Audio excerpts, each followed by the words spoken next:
Hey everyone. तो आज हम एक टॉसो स्टडी कर रहे हैं एंड क्विकली मैं यहाँ पे वैल्यू के ऊपर फोकस करने वाला हूँ। तो 30 मिनट स्केच करेंगे अपन। 30 मिनट में यहाँ पे मेरा गोल है कि इस टॉसो को वैल्यू देना है, डार्क और लाइटनेस के हिसाब से इसको स्टडी करना है। और ऐसी क्विक स्टडीज़ काफ़ी ज़्यादा इंपॉर्टेंट होती है हमारी डेली लाइफ में, जहाँ पे हम स्पीड भी काम कर रहे होते हैं और हम क्विकली वैल्यू को जज कर रहे होते हैं। और ये इस तरीके की क्विक स्टडीज़ आप वैल्यू के साथ कर सकते हो।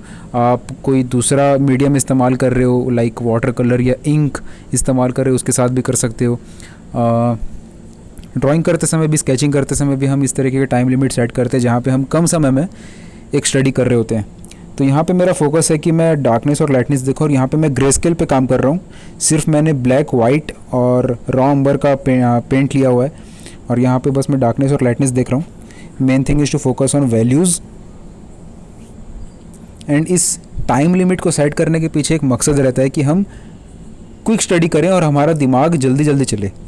और इस कोशिश में क्या होता है कि हम डिटेल्स के ऊपर फोकस नहीं करते, करना चाहे भी तो नहीं कर सकते क्योंकि टाइम लिमिट रहती है।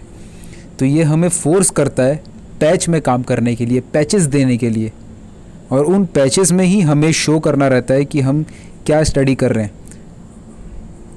सो आई स्ट्रांगली रेकमेंड कि आप जो भी मीडियम इस्तेमाल करते हो उससे फ़र्क नहीं पड़ेगा कि कौन से कलर आप इस्तेमाल कर रहे हो, वाटर कलर हो या ऑयल हो या एक्रिलिक हो। Main thing is principle. The principle here is focusing on values. जो मेन प्रिंसिपल है उसके ऊपर मैं यहाँ पे फोकस कर रहा हूँ। और यस ऑफ कोर्स जो ड्राइंग है टॉसो की उसको मैंने पहले से बनाई हुई थी। तो ड्राइंग को करने में अराउंड मुझे 10-15 मिनट्स लगे और उसको मैंने इंक्लूड नहीं किया है 30 मिनट्स में। सिर्फ यहाँ पे मैं टॉर्सो स्टडी जो शेडिंग ऊपर मैं दे रहा हूँ, शेड दे रहा हूँ, डार्कनेस एंड लाइटनेस जो वैल्यू कर रहा हूँ उसको मैं काउंट कर रहा हूँ। तो ऐसा कोई रूल नहीं है वैसे कि 30 ही मिनट लेने हैं। आप 15 मिनट की स्टडी कर सकते हो, आप 5 मिनट की स्टडी कर सकते हो, आप 30 सेकंड की स्टडी कर सकते हो। ओके, आप अलग अलग टाइम स्लॉट के हिसाब से अपनी स्टडी कर सकते हो बेस्ड अपॉन कि आपको कितने किस लेवल तक आपको उसमें इंफॉर्मेशन ऐड करनी है। एंड ये छोटे छोटे लेसन्स जो मैं डालता हूँ इंस्टाग्राम वगैरह पे, अगर आपको अच्छे लगते हैं, क्योंकि मैंने हाल ही में इस तरीके के IGTV पे इंफॉर्मेशन डालनी शुरू की है, तो अगर आपको अच्छे लगते हैं तो मुझे कमेंट सेक्शन में ज़रूर बताना। और आप ये भी बताना कि क्या आप इस तरीके की स्टडीज़ करते हो या नहीं करते हो, और अगर करते हो तो आप किस तरीके के टाइम लिमिट्स के अंदर काम करना पसंद करते हो, मुझे कमेंट में ज़रूर बताना। और मुझे मेरा ये व्हाट्सअप नंबर है, नीचे में शो कर रहा है, इस व्हाट्सअप नंबर पे अपना नाम लिख के भी ज़रूर भेजना। आगे चल के फ्यूचर में मैं कई सारे आर्टिस्टों के लिए लाइव सेशंस वगैरह और बहुत सारी चीज़ें मैं शेयर करते रहता हूँ, और आगे फ्यूचर में भी बहुत चीज़ें आएंगी तो आपको व्हाट्सअप पे डायरेक्टली नोटिफिकेशंस आ जाएंगे, तो आप मिस नहीं करोगे उन चीज़ों को। ओके, तो ये व्हाट्सअप नंबर है, इस पर अपना नाम लिख के बस आपको मुझे भेजना है, सो दैट फ्यूचर में कोई इन्फॉर्मेशन हो तो आप डायरेक्टली व्हाट्सएप पे आपको मिल जाए। खैर, जब भी आप इस तरीके की स्टडी करते हो तो आपका फोकस रहता है कि आप एक बार में एक वैल्यू को देखो। और यहाँ पे जैसे कि आप देख सकते हो बहुत ज़्यादा डार्क और बहुत ज़्यादा लाइट नहीं है, तो मैं अपने आप को कंट्रोल करके चल रहा हूँ इस स्टडी को करने के दौरान कि कहाँ पे मुझे डार्क देना है और कितना डार्क देना है। दोनों जगहों पे आँख जो हमारी नज़र रहती है वो दोनों जगहों को देख रही होती है कि कौन सी चीज़ कितनी डार्क है, सबसे ज़्यादा डार्क कौन सी चीज़ है और सबसे ज़्यादा लाइट कौन सी चीज़ है। ठीक है, इस केस में यहाँ पे जो लेग का एरिया है, लेग के एरिया के बीच में जहाँ पे डार्कनेस सबसे ज़्यादा अचीव हो रही है, क्योंकि लाइट यहाँ पे टॉप लेफ़्ट के करीब आ रही है, लेफ़्ट के साइड टॉप से आ रही है।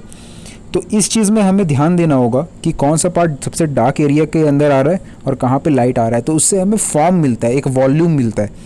ओके, तो बस इन चीज़ों को दिमाग में रखते हुए मैं इस तरीके की स्टडी करता हूँ। और जब भी आप ऐसे स्टडीज़ करो तो आप इन्हीं चीज़ों को ध्यान देना कि वॉल्यूम कैसे अचीव कर रहे हो आप।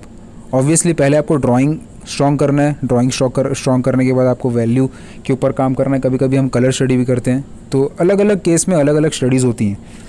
ओके, तो यहाँ पे मेरा फोकस है कि कौन सी चीज़ सबसे ज़्यादा लाइट है। तो लेफ़्ट पार्ट जो मैं यहाँ पे देख रहा हूँ वो लाइट हिस्से की तरफ है, तो वहाँ पे मैंने जितना लाइट रखा हुआ है उसके कंपैरिजन में बॉडी का जो बाकी टॉसो का जो बाकी पार्ट है उसको मैंने एज कंपैरेटिवली थोड़ा सा डार्क किया हुआ है। एंड काफ़ी कंफ्यूजिंग होता है शुरू शुरू में। बहुत ज़्यादा कंफ्यूजन होती है, खासकर जब सर्टिलिटीज़ ज़्यादा होती हैं, ज़्यादा वैल्यू रेंज ज़्यादा नहीं होती है, तो उस समय ज़्यादा डिफ़िकल्ट लगता है। बट ऑफ कोर्स ये हमारी स्टडी है और स्टडी का मकसद ही यही है कि हम कुछ सीखें इससे।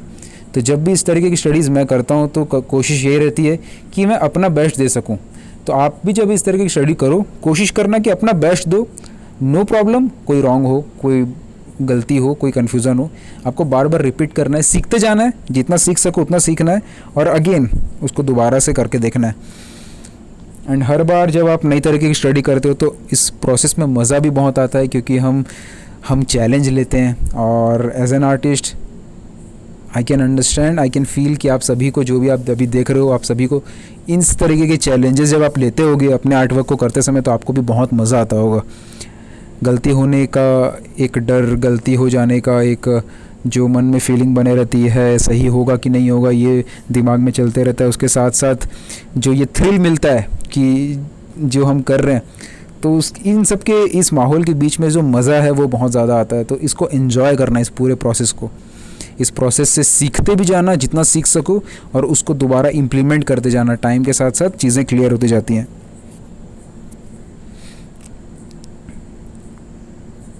एंड ऑफ कोर्स ये जो नंबर मैंने व्हाट्सअप का दिया हुआ है, इस पे अपना नाम लिख के मुझे भेजना मत भूलना, क्योंकि आप सभी के साथ एक मैं कनेक्शन बना रहा हूँ और मैं नहीं चाहता कि कोई भी फ्यूचर में कोई भी इंपॉर्टेंट चीज़ें मैं शेयर करूँ तो आप कोई भी चीज़ों को मिस करो। So make sure.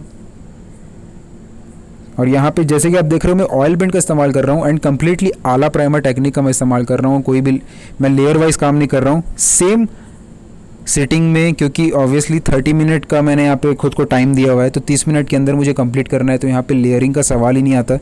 तो आला प्राइमर टेक्निक इसको बोलते हैं, जहाँ पे हम वेट ऑन वेट काम करते हैं।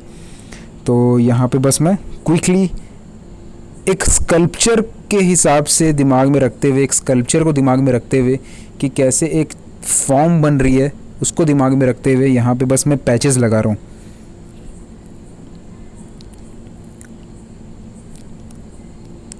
एंड टाइम को भी मैंने फास्ट किया हुआ है, बिकॉज 30 मिनट का वीडियो अपलोड पॉसिबल नहीं है इंस्टाग्राम पे। 15 minute is the time limit. तो मैंने फास्ट किया हुआ है टाइमर को भी और वीडियो को भी। बट जब आप खुद जब प्रैक्टिस करते हो तो इसी टाइम लिमिट को आप दे सकते हो, और कभी कभी टाइम लिमिट से ज़्यादा भी हो जाता है तो कोई प्रॉब्लम नहीं है। कोशिश यही है कि टाइम लिमिट के अंदर हो जाए, बट कभी कभी टाइम से लिमिट क्रॉस हो जाती है, टाइम का जो लिमिट हमने खुद को दिया है उस क्रॉस हो जाता है, तब भी कोई बात नहीं, धीरे धीरे वो स्पीड बढ़ती है।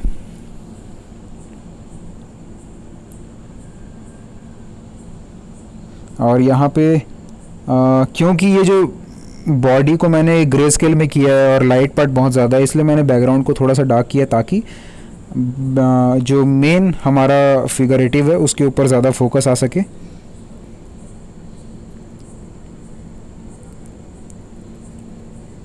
सो ये इज़ द क्विक स्केच। थोड़े से जहाँ जहाँ पे लाइट के टचेस लग रहे हैं वहाँ पे मैं थोड़ा सा लाइट दे देता हूँ, ताकि एक फॉर्म का एहसास हो। तो आई होप आपको ये लेसन अच्छा लगा हो। एंड इस तरीके के और लेसन अगर आप चाहते हो तो मुझे कमेंट सेक्शन में ज़रूर बताना, और आप इस तरीके की प्रैक्टिस करते हो तो मुझे ज़रूर कमेंट में लिखना। मैं आप सभी के कमेंट्स पढ़ता हूँ और मुझे बहुत अच्छा लगता है आप सभी के बातों को देख के, पढ़ के। एंड इस व्हाट्सएप नंबर पे ज़रूर अपना नाम लिख के भेजना और मुझसे कनेक्टेड रहना। Thank you so much, lots of love.